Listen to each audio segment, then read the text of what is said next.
నగరపాలక సంస్థలో YCP mayor Suresh Babu, TDP MLA Madhavi Reddy మధ్య జరుగుతున్న కుర్చీ వివాదం అధికారులకు సంకటంగా మారుతోంది. ఇద్దరికీ చెప్పలేక ఆఫీసర్లు నలిగిపోతున్నారు. ఇంతకీ కడప మున్సిపల్ కార్పొరేషన్లో జరుగుతున్న లేటెస్ట్ వివాదం ఏంటి? మేయర్, ఎమ్మెల్యే విసురుకుంటున్న సవాళ్లేంటి?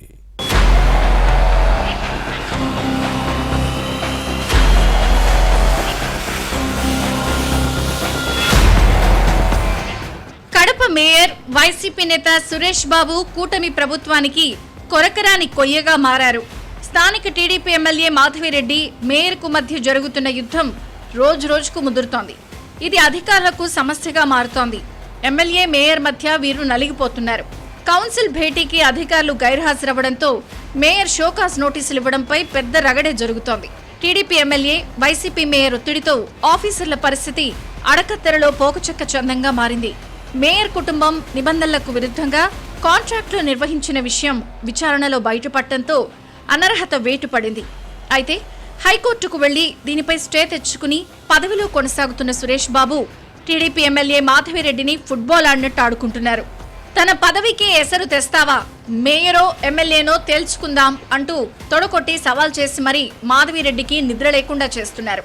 శాసనసభ్యురాలు కూడా తగ్గేదేలే అన్నట్టు చూసుకుందాం, తేల్చుకుందాం అంటూ ఛాలెంజ్ చేయడంతో కడప నగరపాలక సంస్థ రాజకీయాలు రోజురోజుకు వేడెక్కుతున్నాయి. మున్సిపల్ కార్పొరేషన్లో కుర్చీ వివాదం నేతల మధ్య కుస్తీ పట్లకు కారణమవుతోంది. మాధవిరెడ్డి ఎమ్మెల్యేగా గెలిచిన కొత్తలో జరిగిన కౌన్సిల్ సమావేశంలో ఈమెకు మేయర్ పక్కన సీటు వేశారు. కానీ తర్వాత 2 సార్లు నిర్వహించిన భేటీలో కడప ఎమ్మెల్యే మాధవిరెడ్డికి మేయర్ కుర్చీ లేకుండా చేయడంపై తీవ్ర వివాదం జరిగిన విషయాన్ని గుర్తుపెట్టుకోవాలి. కార్పొరేటర్ల సరసన కూర్చోబెట్టడంపై అప్పట్లో పెద్ద రగడే జరిగింది. ఇటీవల నిర్వహించిన భేటీలోనూ ఇద్దరు ఎమ్మెల్యేలు, ఎమ్మెల్సీలకు మేయర్ సీటుకు 2 వైపులా కుర్చీలను ఏర్పాటు చేశారు అధికారులు. కడప ఎమ్మెల్యే మాధవిరెడ్డితో పాటు కమలాపురం శాసనసభ్యుడు పుత్తా చైతన్యరెడ్డి, ఎమ్మెల్సీలు రామ్ గోపాల్ రెడ్డి, రామచంద్రారెడ్డికి వేదికపై సీట్లు వేయడం వివాదాస్పదమైంది. ఈ విషయంలో మున్సిపల్ కమిషనర్ మనోజ్ రెడ్డి తీరుపై మేయర్ సురేష్ బాబు ఆగ్రహం వ్యక్తం చేయడంతో కుర్చీ రగడ మళ్లీ మొదటికొచ్చింది.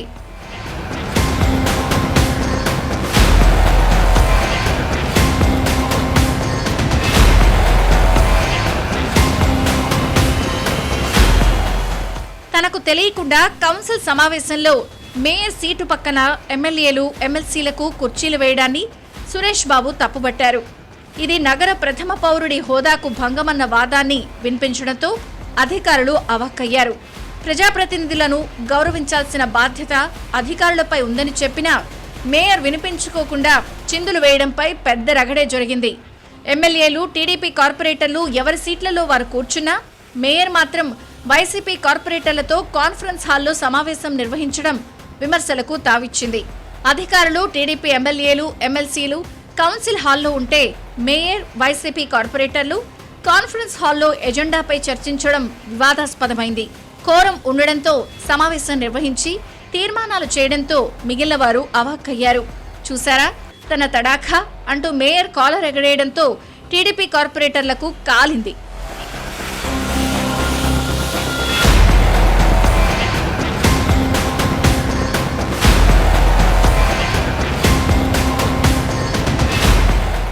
మేయర్ సురేష్ బాబు అంతటితో ఆగలేదు.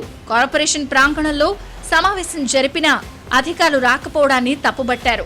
కౌన్సిల్ హాల్ ఉన్నప్పుడు కాన్ఫరెన్స్ రూమ్లో మీటింగ్ పెడితే ఎలా వస్తామని అధికారులు వాదించడంతో మేయర్ సహా వైసీపీ కార్పొరేటర్లు ఆగ్రహావేశాలు వ్యక్తం చేయడం రసభాసకు దారితీసింది. అయితే సమావేశానికి హాజరు కాని నగరపాలక సంస్థ కమిషనర్ మనోజ్ రెడ్డితో పాటు 7 అధికారులకు మేయర్ సురేష్ బాబు షోకాజ్ నోటీసులు ఇవ్వడం రగడకు దారితీసింది. కౌన్సిల్ భేటీకి డుమ్మా కొట్టిన వారిపై ఎందుకు చర్యలు తీసుకోకూడదో సమాధానం చెప్పాలని నోటీసుల్లో ప్రస్తావించడంపై ఆఫీసర్లు తలబాదుకున్నారు. ఏదో అనుకుంటే ఇంకేదో అయ్యిందని, ఇది ఎటు దారి తీస్తుందో అని టెన్షన్ పడుతున్నారు. గతంలో కుర్చీ వివాదం టీడీపీ ఎమ్మెల్యే మాధవిరెడ్డి వరకే పరిమితమైతే ఈసారి తమ మెడకు చుట్టుకుంటుందన్న ఆందోళన అధికారుల్లో కనిపిస్తోంది. కౌన్సిల్ భేటీకి అధికారులు గైర్హాజరవ్వడం కోర్టు ధిక్కారం కిందకొస్తుందన్నది మేయర్ వాదన. ఆఫీసర్ల తీరుపై మరోసారి న్యాయస్థానాన్ని ఆశ్రయిస్తానని సురేష్ బాబు ప్రకటించడంతో ఏమవుతుందోనని వీరిలో ఆందోళన వ్యక్తమవుతోంది. ఈ వ్యవహారం ఏ మలుపు తిరుగుతుందో చూడాలి.